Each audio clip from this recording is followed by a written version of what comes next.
All right, hey everyone. So I'm here with my wife, Catherine, and I just wanted to cover a couple things because people were saying I wasn't too clear about my last video about why I'm no longer vegan, and people wanted more answers. So I'm going to be answering those questions today in this video and actually explain why not only am I not vegan anymore, but I'm also going from vegan to hunter. So before I start with this video, I want to address something. So people have been seeing online me saying things like, you can love animals and eat them too. And I also said this in my last video. So I'm actually so passionate about this statement and this idea that you can love an animal while paying for them to be living a life that is full of agony and suffering. I'm so passionate about this that I've actually decided to make a shirt. So if you look here, I made a little shirt. It says, you can love animals and pay for them to be killed. So if you want that, if you're watching this on YouTube, just go to the description and I put a link to my Teespring where you could buy this extremely sensible shirt. So to start, this is our journey, okay? This is our journey. So people have been asking me why I'm continuing to make vegan meal plans because I made a video that said that I'm unsure of the long-term health effects of a vegan diet. Now, although I am unsure of the long-term health effects of a vegan diet, I've come to the conclusion that I can make money in the short term by making people put their health at risk in the long term through my vegan meal plans. So I think that's kind of ethical. I mean, you guys did kind of make me famous. Vegans made me famous. So I figure it'd make most sense for me to exploit my audience and sell them a diet that long-term might actually damage their health because I'm gonna be making money from it. So we ended up having some vitamin A and vitamin K deficiencies about 1 to 2 years ago. Now, I never took the time to see if this was the result of the vegan diet. I actually admit that I don't even know if this was the result of a vegan diet, but I'm just going to assume that anyway and use that as an excuse to start paying for animals to be brutally murdered against their will. Is that okay? I think that should be fine. And the reason I'm going to use that as an excuse is because this is our journey. So some people who supplement with B12 actually have a problem absorbing the supplement. Now, I've taken no time to see if this applies to me and if I'm one of those people, but I'm just going to assume that that's the case and use that as an excuse to start paying for animals to be brutally murdered, just like I did with the vitamin K and vitamin A issue. And why? Because this is our journey. So I'm going to be saying a lot of very scientific things right now, and just a heads up, I'm gonna give no evidence for any of them. So I just wanna let you guys know that if you want evidence for what I'm saying, I'm not gonna give you it, and you really shouldn't be asking me about it anyway because this is personal matters. So there are genetic factors that can lead somebody to actually being unable to be a vegan. And some of them are like microbiome, and like microbiome. So yeah, I've taken no time to see if my microbiome is incompatible with the vegan diet. But again, I'm just gonna assume that that's the case and then now start paying for innocent animals to be murdered. Now, whatever the genetic reasons are that don't even apply to me, we can all agree that by definition, a vegan diet is more challenging because by definition, you really do have to limit yourself when it comes to a vegan diet. So it's less likely to get all the nutrients because you have less food to consume to get those nutrients. And I don't want my diet to be challenging. You know, I wanna go to Publix or Walmart or any sort of grocery store and just see the dairy milk and the soy milk and be able to choose either or. You know, I don't think that I should be morally obligated to choose the option that didn't require rape and torture and exploitation. I really just don't think that. I can't be bothered with a challenging diet. And I think that the level of challenging from a limiting diet is so much more challenging than the life of a factory farm animal who is hung upside down and has a knife stabbed through their throat, stuff like that. You know, I just think that it's way more hard for me to be limited than for an animal to be subjugated its whole life and confined and then killed at 1/4 of its lifespan. So I'm really just looking out for myself here, and this is just my journey. So a non-vegan diet also has been done for so long, and you know, we have fossilized records of our ancestors dying at age 30. So I mean, it has to be healthy. You know, I don't think that health outcome data is what we should be looking at to determine if a diet's healthy. We should instead be looking at if it was done for a long time and if it caused people to die at age 30. Okay, so we have fossilized records of dead ancestors, and I'm looking at those records and I'm just really thinking, wow, like our ancestors really knew what they were talking about with nutrition. They had studies, they had academies back then, they really peer-reviewed all their data while they were in caves and, you know, writing it on the walls. So I just really think that like we should be doing scientifically and nutritionally what the cavemen were doing and not do what nutritional experts today are recommending. So the more we find these holes in the vegan diet, just the more we think and feel that we really shouldn't be vegan, and the more we feel that our journey shouldn't be vegan. Because remember, I just have to remind you guys, this is our journey, okay? So like I said in my previous video, I'm going to be getting locally sourced meat and locally sourced grass-fed beef and meat and all that, and I just need to know that the murder and the killing happened locally in my town. It just makes me feel better to know that the innocent animals that I paid for to be killed happened in my vicinity, just locally, you know, just I feel more in touch with, like, you know, what I'm actually consuming, to know that the innocent animal that I am consuming was killed, you know, maybe like 10 miles away from me as opposed to like across the country. It gives me a very intimate kind of relationship with the victims of my diet. So yeah, I just think that makes sense. So I'm gonna talk about hunting now. I know this is the part where you guys are gonna get mad at me, but please just hear me out. So I was an ethical vegan for 5 years. I was against the unnecessary killing of animals. And I just think now it's time for me to start unnecessarily killing animals. I really just hope that makes sense.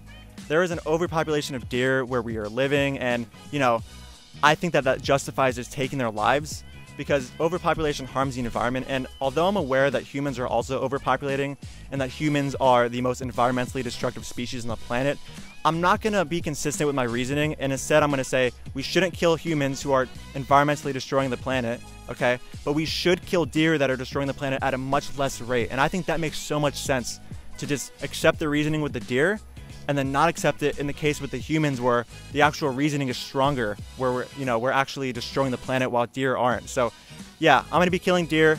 I need to look them in the eyes myself and just really murder them. I just feel like it's just a spiritual thing, and you know, for my journey, I think it's important that I just take a deer's journey and just end it. You know, like my journey should involve ending the journey of other sentient life, and I just feel like in my heart that's just what I should be doing, you know, and it's just my journey. So this also just really feels right, because hunting has been going on for thousands of years, and you know, if something's been happening for thousands of years, it has to be morally right. Like, we've been killing each other for thousands of years, that's right. You know, we've been raping for thousands of years, that's right. Just all these things that have been happening for thousands of years. Slavery has happened for thousands of years. Like, if something's been happening for a long time, it has to be right. I mean, if it hasn't stopped, there has to be something about it that's moral, right? So I want to talk about some of the placebo effects I've gained after incorporating some oysters, eggs, and fish into my diet.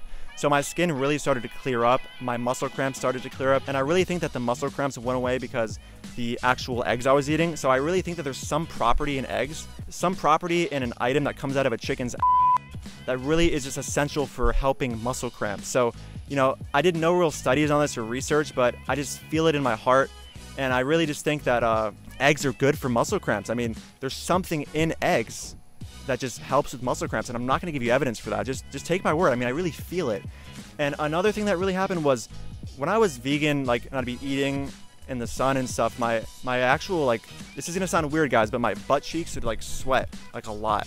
And then once I started introducing oysters and fish into my diet, like, my butt cheeks don't sweat. Like, they don't sweat anymore. And I don't know, like, so after I started eating oysters and eggs, my butt cheeks just stopped sweating completely. And, you know, some say this is placebo, but I can tell you, I really feel it in my heart that it was from the eggs. It was from the eggs. My butt cheeks no longer sweat, and I really think that you guys should look into this. And, you know, maybe there's some YouTube videos or gurus that are talking about it, but yeah, just my butt cheeks. So, you know, I have really no idea what it is in oysters and fish and eggs that are causing these things, which means that I actually have no idea what I'm nutritionally chasing in eating oysters, fish, and eggs. And, you know, I think when it comes to nutritional science in general, we shouldn't look at long peer-reviewed studies when we have our feelings. Like, my emotions really are what I think I should be following when it comes to my health. Like, when I'm feeling that I want a deep fried donut that's saturated with sugar and oil and all that, I mean, that must mean it's healthy because I feel like I need it, you know? I know there's all this studies and science or whatever that says, like, oh, like, we should be avoiding refined sugar and really heavy oils in large amounts, whatever. But my feelings, okay, my feelings really just say that I should have that donut, you know? And that's also what's making me think I need animal products. Like, I'm seeing no data to support it, but my feelings.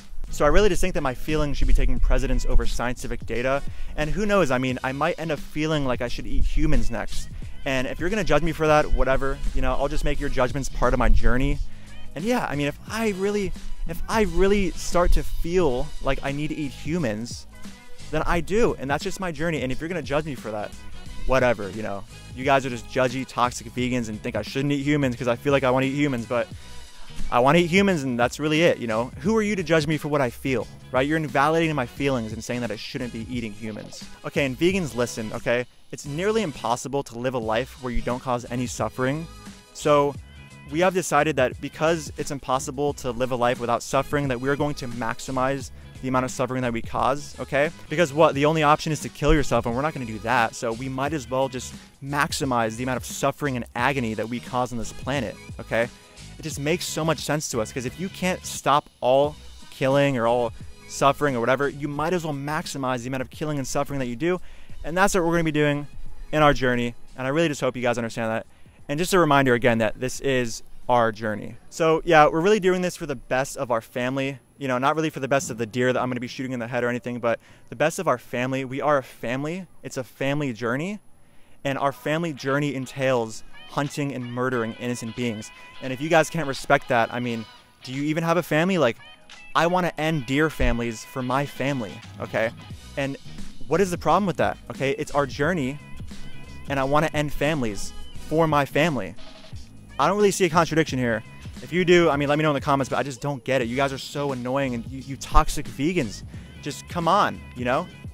Come on. So I hope this video that, you know, me and Catherine over here have made really has cleared up a lot of the questions. I hope that the evidence that I didn't provide also cleared up the nutritional science claims that I've been making. I really just want to make sure that you guys understand where we're coming from. And, you know, me and Catherine have been talking for so long, and have been so stressed with you guys asking these reasonable questions about, like, oh, like, come on, can you send studies and resources? And, like, I mean, I'm just going to send you my feelings. Like, that's all that I really need to send you, okay? And that should be enough for you. Okay, so to summarize, this is the best thing for our family. This obviously is not the best thing for animals, but I mean, whatever, we're kind of just selfish. Please continue to buy my vegan meal plans that I'm uncertain of. Please continue to buy my plans. I need money. I don't really care if the long-term effects of a vegan diet are going to negatively affect you. I will be positively affected in the short term with your money, and that's great. So, guys, please like, comment, subscribe. I need all the fame I need. This is kind of the main reason I'm even doing this. I want fame. I want to be in the news, and I want this headline to say, like, oh, vegan goes to hunter, you know. That is kind of what is driving a lot of this. So please share this video and let everyone know that, yes, I went from an ethical vegan to being a hunter. And yeah, thank you guys. This is our journey, and our family loves you. We love everyone. We love animals. We pay for them to be murdered, whatever. And we love everything. And we love everything so much that we're going to pay for it all to just be murdered.